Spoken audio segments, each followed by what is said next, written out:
Baik, Assalamualaikum warahmatullahi wabarakatuh. Kita masuk ke pembahasan tentang yang namanya EBIT indifferent ya. Dan ini tentang yang namanya keputusan pendanaan. Nanti kita juga akan singgung tentang struktur modal dan leverage juga di sini. Oke, kita akan bahas secara apa? Secara ringkas saja ya tentang keputusan pendanaan ini.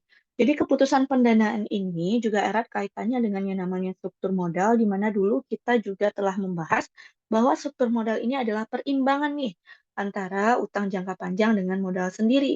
Apa saja itu modal sendiri? Modal saham biasa, capital surplus, dan juga laba ditahan. Oke, nah, kita berbicara tentang struktur modal, pastinya juga tentang leverage juga akan berbicara juga karena ini menyangkut dengan yang namanya pengungkit yang biasanya itu bisa mengungkit beban berat yang dia tanggung, seperti misalnya kita menggunakan utang jangka panjang gitu ya.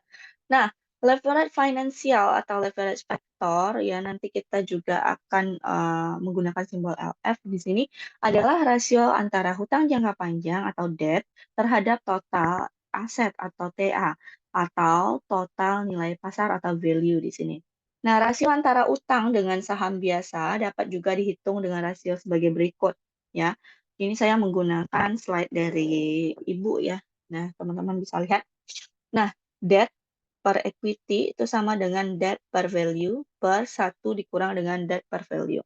Nah, misal jika kita ketahui bahwa debt per value-nya itu adalah 50%, maka debt per equity-nya itu berapa? 0,5 ya. Ini 0,5, 50%. Ya.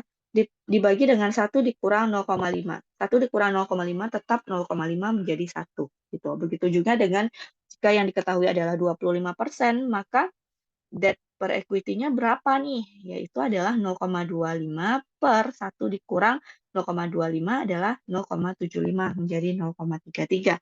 Begitu juga dengan ini, jika diketahui debt per value-nya itu adalah 60%, maka debt per equity adalah menjadi 1,50. Gitu ya. Oke, next.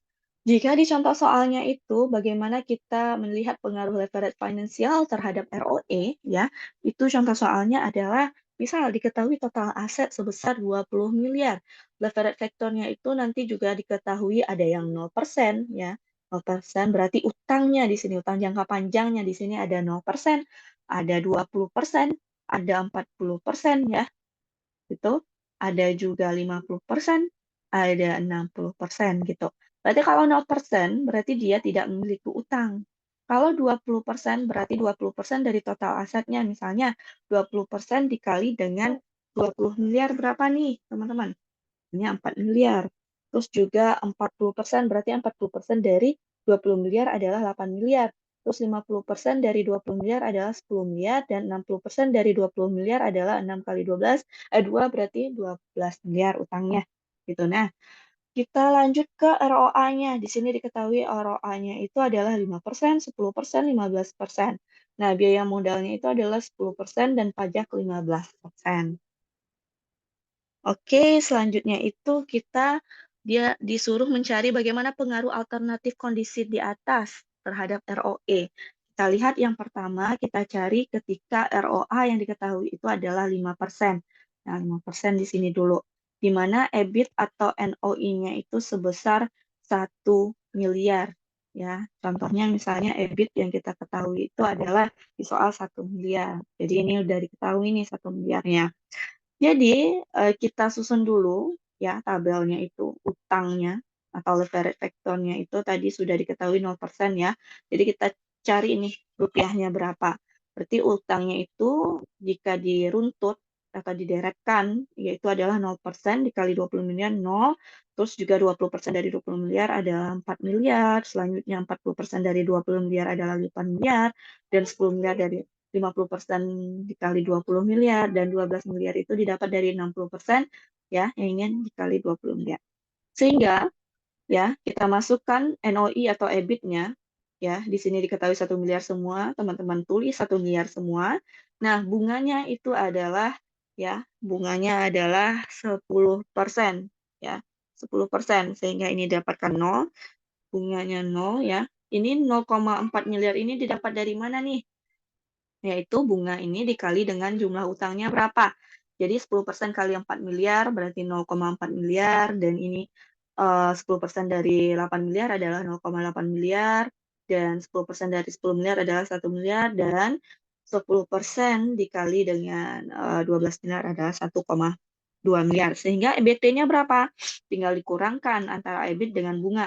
Gitu ya, ini dikurang dengan ini. Begitu juga dengan yang ini di tabel ini ya. Berarti 1 kurang 0,4, ini 1 kurang 0,8, ini 1 kurang 1, dan 1 dikurang dengan 1,2. Sehingga didapatkan earning before tax-nya itu adalah 1 miliar di utang 0, 0,6 miliar di utang 4 miliar, terus 0,2 ketika utangnya 8 miliar, dan 0 di 10 miliar, serta minus di 0,2 miliar ketika utangnya 12 miliar. Nah, selanjutnya kita akan mencari yang namanya EAT. Sebelum kita cari EAT, tentunya kita harus mencari pajaknya dulu, 15%. Ya, berarti 15% nih. Dikali 1 miliar berarti 0,15 ya. Selanjutnya itu adalah yang namanya ketika EBT-nya 0,6, kita kalikan 15%, yaitu 0,09 miliar, begitu seterusnya sampai di utang 12 miliar, didapatkan minus 0,02, gitu ya. Oke, selanjutnya kita lihat di EAT-nya berapa. EAT berarti tentunya itu adalah EBT dikurang dengan pajak yang 15 miliar ini. Kita kurangkan masing-masingnya, yang di sini dikurang dengan yang pajak. Gitu. Paham ya? Nah, untuk MS, modal sendirinya berapa nih? Berapa jadinya modal sendirinya? Coba teman-teman cari dulu dari mana datang modal sendiri tersebut. Saya kasih waktu untuk teman-teman memikirkan dari mana datangnya.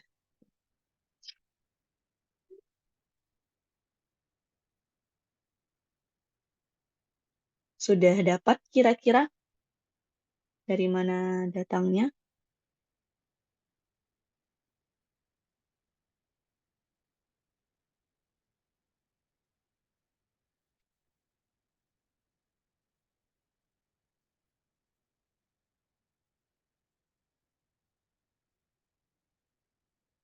Oke, modal sendiri ini dapat dari apa? Kan diketahui total asetnya itu 20 miliar ya. 20 miliar di awal. Kalau seandainya dia tidak memiliki utang berarti 20 miliar. Kalau seandainya modal sendirinya itu ya total asetnya kan 20 miliar nih. Berarti kalau digunakan dia utang 4 miliar berarti sisa untuk modal sendirinya adalah 6 miliar, 16 miliar, dan kalau misalnya utangnya 8 miliar tinggal teman-teman kurangi dengan 20 miliar tadi. Jadi ini 12 miliar, ini 10 miliar karena 20 dikurang 10, ini jadi 8 miliar. Sehingga ROE-nya didapatkan berapa? Ya, ROE-nya didapatkan berapa nih? ROE yang didapatkan adalah berarti return on equity. Ya, return on equity. Jadi teman-teman tinggal membagi antara return-nya berapa? 0,85 dibagi dengan equity-nya. Modal sendirinya adalah 20. Coba teman-teman cari apakah dapat 4,25%. Coba ya, 0,85 ya dibagi dengan 20 miliar. Dapatnya 0,0425 dikalikan 100 karena kita mau persentasenya. Nah, didapatkan 4,25 ini. Ya enggak? Oke. Lanjut, coba saya kasih waktu nih. Dari mana datang 3,19 sama 1,42%, 0% sama minus 2,25% ini. Coba dicari. Ya.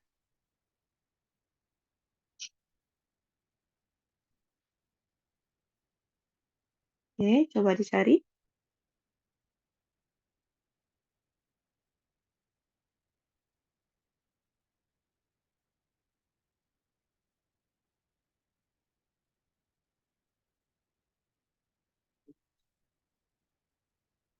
Oke, udah dapat ya dari EAT masing-masing utang tersebut dibagi dengan modal sendiri. Oke, kita lanjut di slide berikutnya ketika ROA-nya tentunya 10% ya. Nah, ketika ROA-nya itu 10% dan juga ketika ROA-nya 15% yang terakhir. Nah, kita cari di sini. Nah, sama seperti yang awal, kita cari dulu utangnya itu ketika 0, 4, 8, 10, sama 12. Ya enggak? Nah, didapatkan di sini bahwasanya nanti yang berbeda yang mana, gitu ya. Nah, coba kita lihat yang berbeda yang mana sih, gitu ya. Oke, sebentar, teman-teman. Eh, oke, kita lanjutkan ya. Nah, tadi kita sudah dapatkan ketika ROA-nya 5% dan EBIT itu diketahui 1 miliar. Nah, sekarang kita lihat ketika ROA-nya itu 10%, sedangkan EBIT-nya adalah 2 miliar. Sama seperti cara yang tadi, teman-teman apa? Buat tabel dulu utangnya berapa saja, 0, 4, 8, 10, sama 12 ya. Dan dicari lagi NOI-nya itu sama-sama 2 miliar dimasukkan, sehingga bunganya itu tadi diketahui 10%. Nah, cari ini 10% dari utang-utangnya tersebut sehingga didapatkan seperti ini nanti. Dan EBT. EBT ini ketika NOI dikurangkan dengan bunganya berapa. Dan pajaknya juga teman-teman nanti cari dan dikurangkan EBT antar dan pajak sehingga didapat EAT dan modal sendirinya itu didapatkan nanti dari soal kan kalau dia tidak berutang total asetnya keseluruhannya adalah modal sendiri berarti itu 20 miliar. Ya karena harta atau aset sama dengan utang tambah modal gitu ya. Ketika utangnya bertambah berarti modal sendirinya nanti dikurang. Misalnya utangnya 4 miliar berarti 20 dikurang dengan 4 miliar menjadi total sendiri modal sendirinya adalah 16 miliar. Sehingga teman-teman mendapatkan semua modal sendiri tersebut ketika utangnya itu sampai ke 12 miliar ya. Dan ROE itu return on investment berarti sama cara mencarinya yaitu 1,7 miliar ya EAT dibagi dengan modal sendiri atau equity. Nah, didapatkan hal seperti ini 8,5%. Baik di utang 0, 4, 8, 10, sama 12. Nah, selanjutnya yang terakhir ketika ROA-nya 15%, EBIT-nya 3 miliar.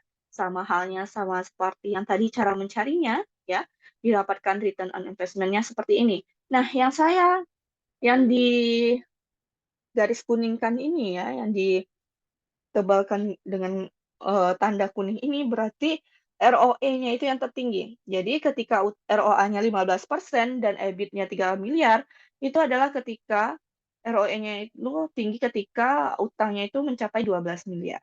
Sedangkan yang ROA 10% dan juga EBIT-nya 2 miliar, itu ROE-nya tinggi ketika berapapun besar utangnya sama didapatkan sama besar sebesar 8,5%. Sedangkan kalau EBIT-nya itu 1 miliar dan ROA-nya 5%, maka lebih bagus dia ROE-nya itu tinggi ketika tidak memiliki utang gitu. Oke, lanjut ke yang namanya kita lihat gambar pengaruh leverage terhadap ROE. Jadi kita lihat di sini ketika ya ROE-nya itu 8,5 ya saudara semuanya, itu ketika ROE-nya 8,5 dan ROA-nya itu adalah 10%, ya, baik itu leverage factor-nya itu 0, 20%, 40%, 50%, 60%, ya, itu ada indifferent point-nya di sini, gitu. Nah, di sini teman-teman lihat indifferent point-nya itu adalah titik temu nih, berapapun jumlah leverage factor-nya itu dia tetap ROE-nya 8,5. Nah, lihat di sini, ya, jika ROA atau NOI atau total aset per total aset itu besar daripada biaya utang, maka leverage-nya itu favorable. Dan selanjutnya jika ROA-nya itu besar dari biaya utang, leverage factor yang lebih tinggi, itu cenderung akan mengakibatkan ROE yang lebih tinggi juga. Ya, jika ROA-nya tinggi dari biaya utang, maka leverage faktornya itu juga cenderung lebih akan mengakibatkan ROE yang tinggi. Tadi kita lihat ya, ketika ROA-nya sebesar berapa nih? Lebih besar dari biaya utangnya. ROA, coba ROA-nya 15% misalnya. Itu lebih besar dari biaya utangnya, maka leverage factor-nya akan cenderung tinggi. Dan ROA-nya kurang dari biaya utang, maka leverage-nya itu akan cenderung tinggi, akan mengakibatkan ROE yang rendah. Jika ROA-nya kurang, misalnya, coba ROA-nya kurang, ya, itu akan menimbulkan ROE yang dengan tingkat apa nih dibilangnya? Dengan tingkat leverage factor yang tinggi itu mengakibatkan ROE yang rendah. Coba kita lihat apakah benar ROA-nya kurang, ininya tinggi, leverage factor-nya sebesar 60% ya, berarti utangnya 12 miliar, tapi ROE-nya rendah. Ya betul ya, seperti itu. Oke, berarti independent point-nya itu titik temunya ini adalah di 8,5% ROE-nya. Tuh. Oke, lanjut. Konsep operating leverage dan financial leverage. Operating leverage itu adalah berarti dia penggunaan aktiva atau operasi perusahaan yang disertai dengan biaya tetap. Terus menganalisis sejauh mana penerimaan penjualan dapat menutup biaya tetap dan biaya variabel. Dan yang perlu teman-teman ingat, kalau leverage operating ini berarti dia berpengaruh kepada EBIT. Karena EBIT adalah laba operasi atau NOI-nya gitu ya. Apapun yang berhubungan dengan operating yaitu adalah maka disangkut pautkan juga dengan operating leverage. Sedangkan kalau yang financial leverage itu adalah lebih berhubungan nanti ke EPS, yaitu lebih ke EAT nanti. Jadi penggunaan dana yang disertai dengan beban tetap. Financial leverage itu ditentukan oleh hubungan antara EBIT dan EPS yang menguntungkan pemegang saham dan eh, dan juga nanti semakin besar dana yang berasal dari luar seperti obligasi yang disertai beban tetap, semakin besar pula bunga yang harus dibayarkan, tetapi hal ini akan mempengaruhi juga EPS. EPS juga dipengaruhi oleh perimbangan pembelanjaan atau perimbangan sumber modal yang digunakan dan kebutuhan modal dapat dipenuhi dengan modal sendiri atau dipenuhi dengan modal asing atau kombinasi keduanya. Ini juga kita udah belajar nih di leverage ya. Oke, dalam format income statement berarti kalau operating leverage itu sampai kepada EBIT saja, sedangkan financial leverage itu dia sampai ke pajak nanti, gitu ya.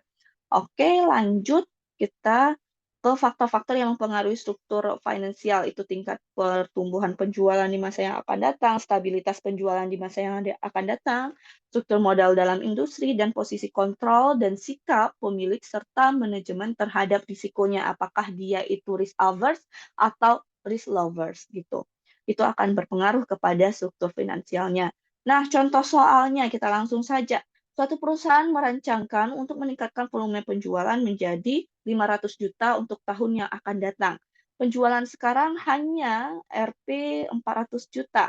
Jadi dia itu dari 400 juta itu dia mau ningkatin nih dari ke 500 juta. Harga per unit diasumsikan konstan sebesar Rp10.000 ya. Untuk mendukung rencana tersebut diperlukan tambahan modal sebesar 50 juta. Terdapat alternatif penjualan yang mungkin dicapai yaitu 300 juta kah ya, 400 juta dan 500 juta. Hal ini dilakukan mengingat situasi ekonomi yang sulit diduga. Berdasarkan perhitungan biaya, biaya tetap yang harus dikeluarkan atau fixed cost-nya nanti adalah 100 juta, biaya variabelnya ya itu sebesar 60% dan total penjualan. Modal yang digunakan saat ini terdiri dari saham biasa sebanyak 10 lembar, 10.000 lembar dengan harga 10.000 per lembarnya. Tambahan modal Rp 50 juta dapat dipenuhi dari dua sumbernya. Apakah mengeluarkan obligasi 12% atau mengeluarkan saham biasa baru dengan harga 10.000 dengan tarif pajak sebesar 15%. Dari data tersebut kita diminta untuk menghitung EPS, ROE, berdasarkan alternatif pembelajaran tersebut, baik yang mengeluarkan obligasi ya, maupun saham, dan kita disuruh mencari DOL, serta yang ketiga kita disuruh juga diminta juga mencari DFL, ya, ketika tambahan dana dengan saham dan juga tambahan dana dengan utang, serta dicari juga nanti DCL ataupun DTL ya, dan BEP-nya. Oke, kita bahas satu-satu. Nah, kita disuruh yang pertama itu adalah analisis EPS dan ROE berdasarkan alternatif pembelajaran. Oke, alternatif pembelajarannya itu apa? Berapa? Dengan unitnya itu ada 30.000, ada misalnya 40.000 dan 50.000 unit penjualannya. Harga per unitnya itu sama-sama ya. Tadi udah diketahui di soal bahwasanya stabil sebesar Rp10.000. Sehingga kita tetap Rp10.000. Sehingga total penjualan itu tinggal kalikan harga per unit dikali dengan unit penjualan. Maka didapat total penjualan ini masing-masing adalah 300 juta, 400 juta, dan 500 juta. Sedangkan biaya variabelnya itu adalah 60%. Jadi teman-teman tinggal kalikan biaya variabel kali total penjualan, ya 60% dikali dengan 300 juta, dapat 180 juta. Sedangkan untuk yang 40 unit penjualan 40.000, itu berarti 60% dikali 400 juta, ya, didapat 240 juta biaya variabelnya. Dan ketika unit penjualannya 50.000, maka biaya variabelnya 60% dikali 500 juta, didapatkan 300 juta. Biaya tetapnya, namanya aja biaya tetap, berarti dia tetap per berapapun unit penjualan kita, yaitu sebesar berapa tadi? Biaya tetapnya 100 juta, ya, sama 100 juta. Sehingga laba operasi atau EBIT atau NOI, net operating income, yaitu adalah sebesar berapa ya dapatnya EBIT-nya. Coba teman-teman cari tahu. Dari mana datang laba operasinya itu menjadi 20 juta dan ini 60 juta dan ini 100 juta. Oke. Itu dari mana? Itu dari total penjualan ya, dikurang dengan biaya variabelnya. Tuh, coba. Apakah benar atau salah?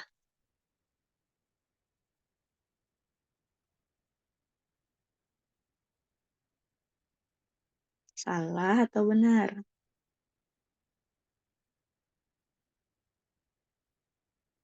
Coba dicari di mana. Oke, didapatkan dari mana? Udah dapat jawabannya?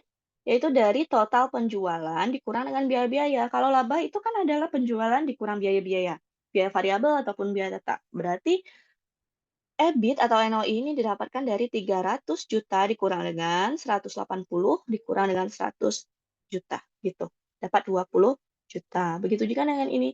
Ini ya dikurang dengan 240 dan 100 juta. Begitu juga dengan ini, 500 juta dikurang dengan 300 dikurang dengan 100 juta, gitu ya.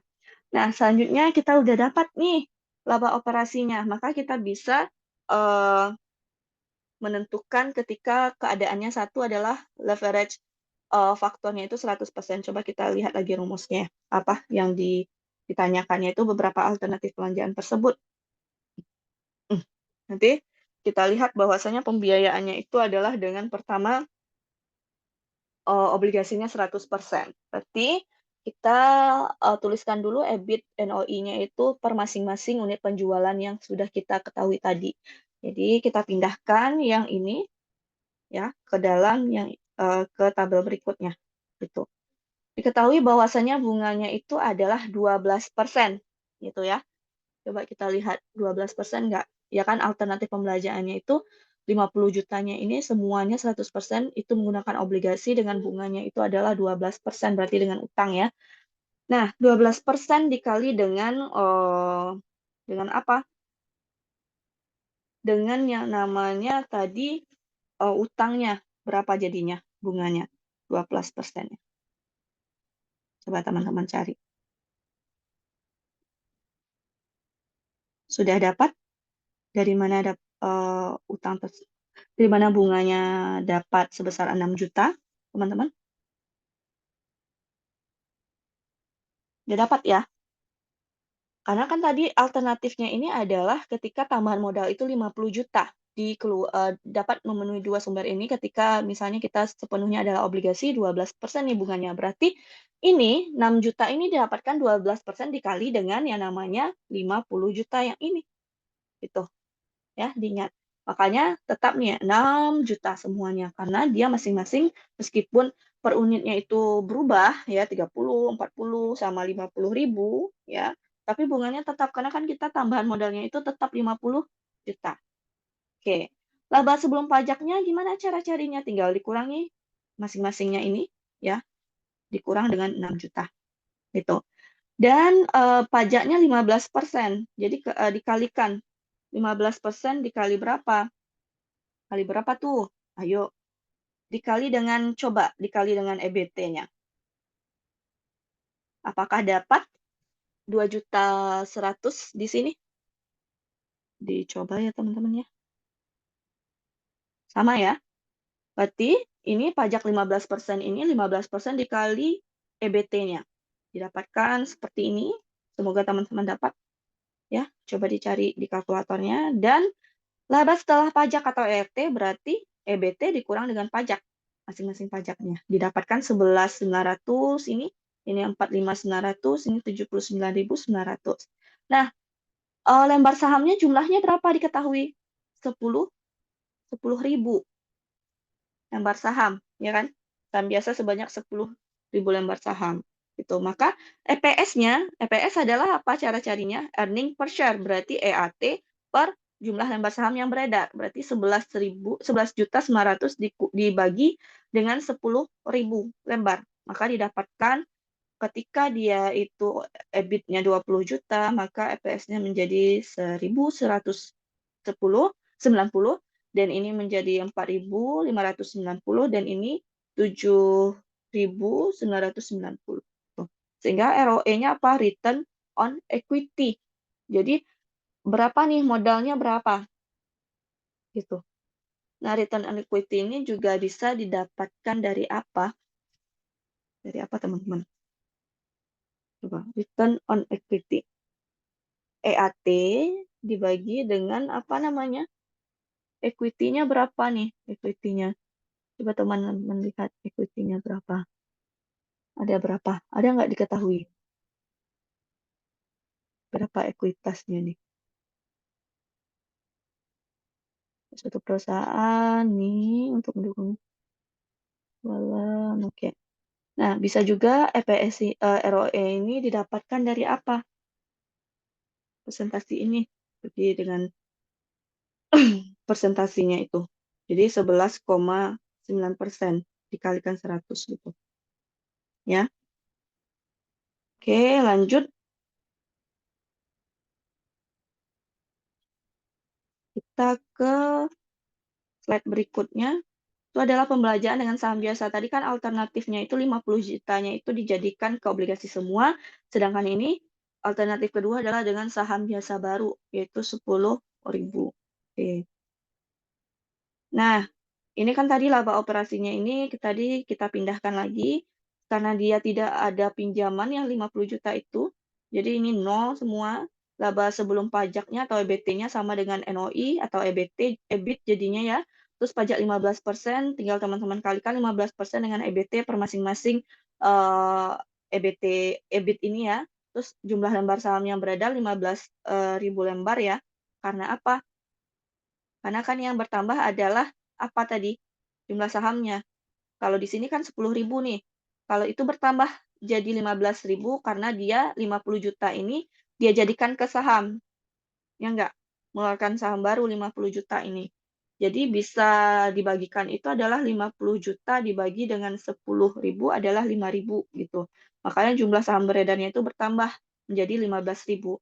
Sehingga EPS-nya itu adalah apa? Menjadi earning per share-nya itu adalah EAT dibagi dengan jumlah saham yang beredar. Didapat 1.130, ini 3.400, ini 5.667. Jadi teman-teman tinggal kalikan lagi ROE-nya ini, dikalikan lagi 100. Nanti dijadikan persentase ya, menjadi 11,33 gitu ya. Gitu. Oke, kita bisa lanjut atau mau dipikirkan dulu datangnya dari mana?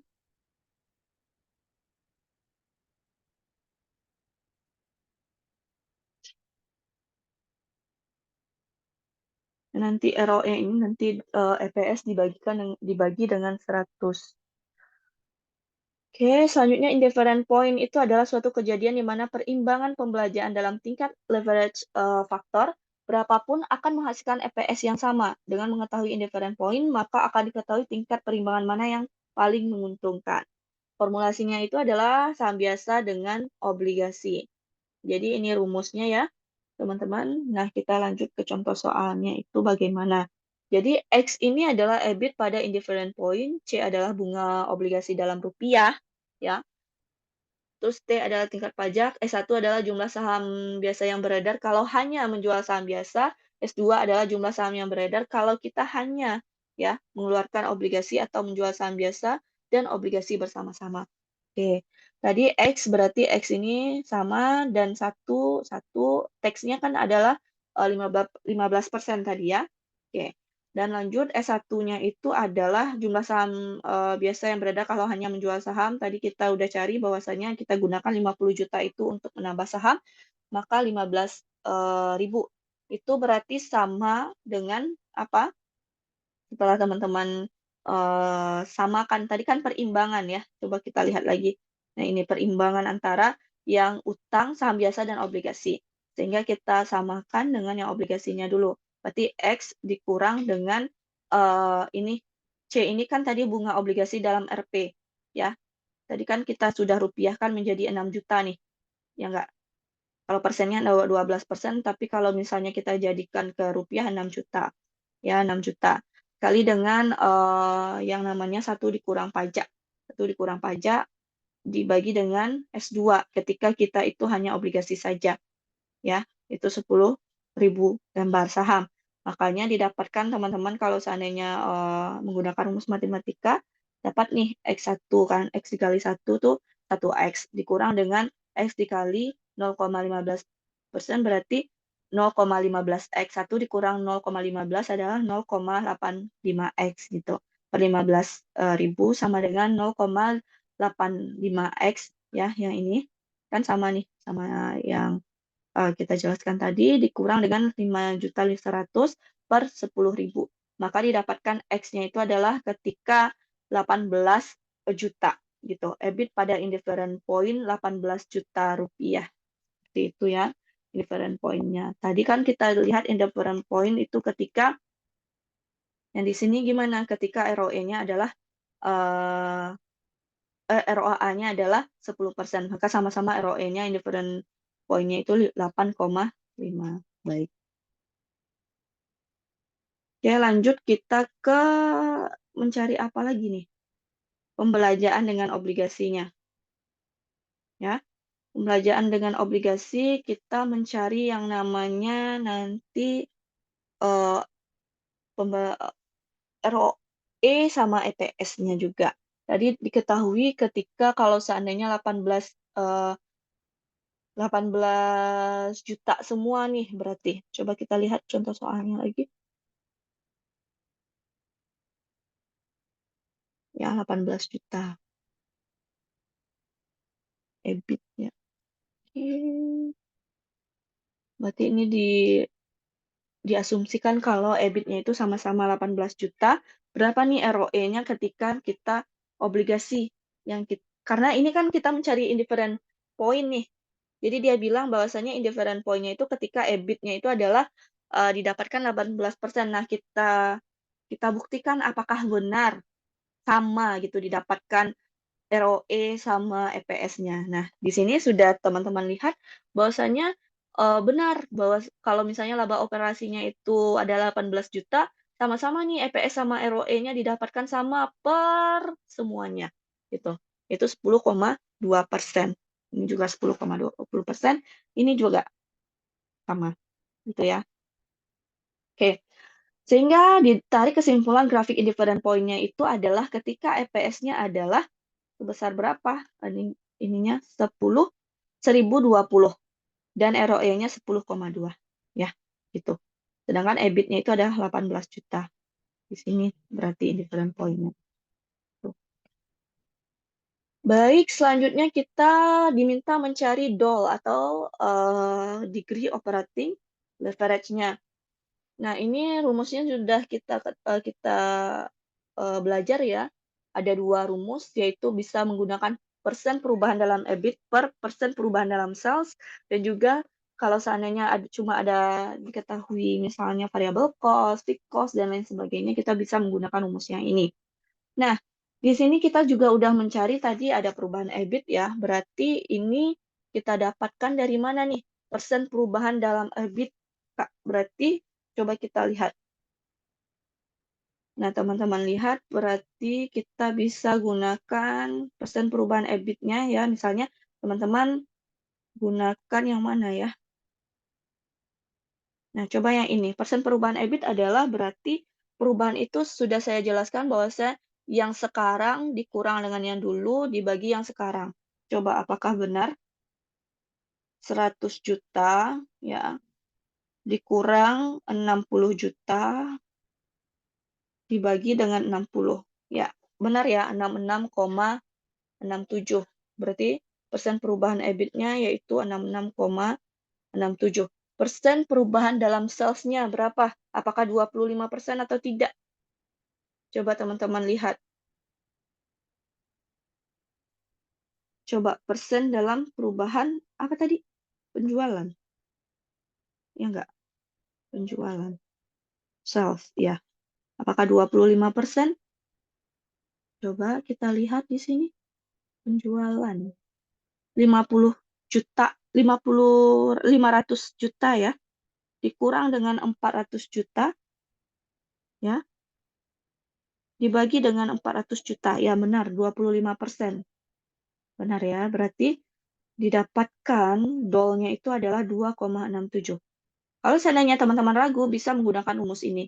Sales diketahui tadi 40.000. Variable cost-nya 10.000.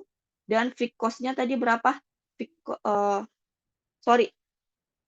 Ini, ini misalnya Q ya. Kuantitinya adalah 40.000. Di soal ya, 40.000. Gimana suatu perusahaan? Oke, suatu perusahaan. Oke, 40.000 ya. Misalkan 40.000 di sini. Oke, kuantitinya. Terus misalnya yang dicari terserah nih 40.000. Kalau seandainya misalnya teman-teman memasukkan kuantitinya ini 50.000, ya bisa saja gitu. Tapi ininya juga berubah nanti price-nya. Price-nya kan price-nya tetap nih 10.000. Nah, ini variable cost-nya juga bertambah kan. Jadi nanti tetap teman-teman akan dapatkan 2,67. Jadi kebetulan yang digunakan adalah 40.000 ya. 40.000 di sini. Ya, unit penjualannya 40.000 gitu. Misalkan 40.000 itu juga bisa teman-teman logikakan penjualan sekarang hanya Rp 400 juta, berarti emang 400.000 karena dia kan harga per unitnya 10.000. Jadi 400 juta dibagi dengan 100.000 berarti 40.000 unit. Bisa kayak gitu. Nah, nanti sama-sama didapatkan 2,67. Di mana tadi variable cost-nya adalah 6.000, fixed cost-nya adalah 100 juta, gitu ya. Nah, sedangkan DFL-nya atau Degree Financial Leverage-nya itu adalah presentasi perubahan dalam EAT. Tadi kita juga udah cari presentasi perubahan EBIT ya, ini 66,67 gitu. Nah, kalau EAT-nya gimana cara carinya? Tinggal dibagikan lagi EAT-nya. EAT di mana ini? 79.900 dikurang 45.900 dibagi dengan 45.900 gitu. Maka didapatkan 66,67 juga nanti. Itu ya. Maka satu ininya. Sedangkan tambahan dengan ini tambahan dengan saham, ini tambahan dengan obligasi. Oh, ini tambahan dengan saham berarti teman-teman lihat lagi yang tambahan dengan saham. Yang ini ya, berarti. Coba. Oh, kalau ini yang indifferent curve. Tambahan dengan saham. Yang ini ya. EAT-nya coba dicari. Apakah benar sebesar itu 85.000 dikurang 51.000 dibagi dengan 51.000. Benar ya? 66,7. Kalau pakai obligasi berarti ini ya EAT yang ini 79.900 dikurang dengan 45.900 gitu. Paham ya? Perubahan berarti yang sekarang dikurang dengan yang lalu dibagi yang lalu. Tuh. Nah, setelah kita bahas yang DFL sudah dapat, DOL juga dapat, maka kita cari combined leverage-nya. Tinggal teman-teman kalikan aja antara DOL dengan DFL-nya gitu. Ya, dengan saham sebesar ini 2,67 karena kan 2,67 dikali 1. Ya, coba teman-teman lihat lagi 2,67 dikali dengan 1 kalau dengan saham. Nah, dengan obligasi kan 1,11 gitu. Hanya beda. Ya, sebesar ini. Oke, lanjut kita diminta untuk mencari yang namanya BEP, berarti variable fixed cost per 1 dikurang dengan variable cost per sales. Ya. Nah, ini kalau seandainya berarti dia dapat ini 50%, oke. Kalau seandainya pembelanjaan 50% dengan saham biasa, terus juga 50% dengan saham obligasi, apa sih yang terjadi? Gitu, ya. Break even point-nya berapa, ya enggak? Nah, ini didapatkan sebesar ini ya, teman-teman ya. Ketika dia punya 50%, berarti 50% saham biasa, 50% dengan obligasi, berarti, 50 juta ya tadi penggunaannya. Nah, sehingga 25 juta untuk yang namanya, utang ya, berarti 25 juta dikali dengan 12%, ya enggak? Itu adalah 3 juta. Nah, ditambah lagi lembar sahamnya, karena 50 juta tadi dibagi untuk saham dan juga obligasi, berarti untuk saham itu 25 juta juga. Nah, tambahannya itu kita dapatkan 2.500 karena harga sahamnya tadi adalah 10.000 ya, makanya penambahannya bisa 2.500. 10.000 ditambah 2.500 adalah 12.500. Jadi dapatkan halnya seperti ini nanti teman-teman. Bisa dicari ya. Oke, itulah pembahasan kita pada hari ini terkait dengan EBIT indifferent point-nya. Ya, semoga teman-teman paham. Wabillahi taufik wal hidayah. Assalamualaikum warahmatullahi wabarakatuh.